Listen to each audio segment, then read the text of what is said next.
Anadolu vous présente une sélection succincte des principaux événements survenus au cours de la dernière semaine. Depuis plus d'un mois, les avions de combat israéliens poursuivent leurs frappes sur les habitations et les bâtiments dans plusieurs districts de la bande de Gaza, faisant des morts et des blessés parmi les Palestiniens.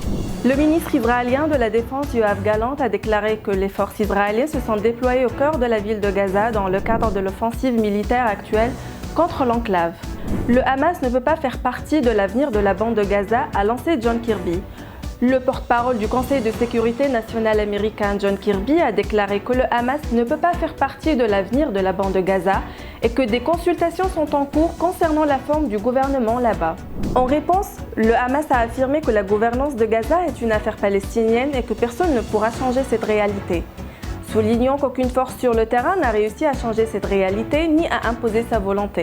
Le Conseil de sécurité échoue à adopter une déclaration portant sur un cessez-le-feu dans la bande de Gaza. Le Conseil de sécurité de l'ONU n'est pas parvenu à adopter une déclaration portant sur un cessez-le-feu dans la bande de Gaza, territoire palestinien où Israël mène depuis plus d'un mois une guerre contre le mouvement de la résistance islamique Hamas. En Israël, les familles des otages continuent de faire pression sur Netanyahou. Les familles des otages israéliens ont exigé lors de plusieurs manifestations le retour de leurs proches, tandis que certaines de ces familles ont exprimé leur mécontentement face à la politique du gouvernement israélien. Les dockers de Barcelone refusent de charger les navires transportant des armes à destination d'Israël à la lumière des attaques de ce pays contre Gaza.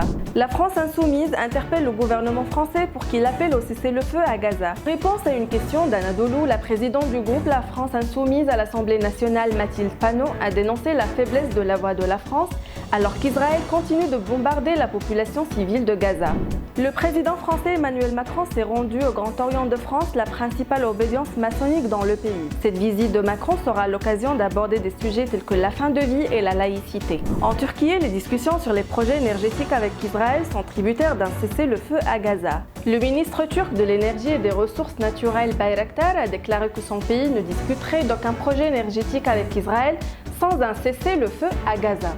La Turquie et les États-Unis se sont mis d'accord pour assurer un acheminement ininterrompu des aides humanitaires à Gaza déchirée par le conflit où Israël poursuit ses attaques sur plusieurs fronts depuis le 7 octobre.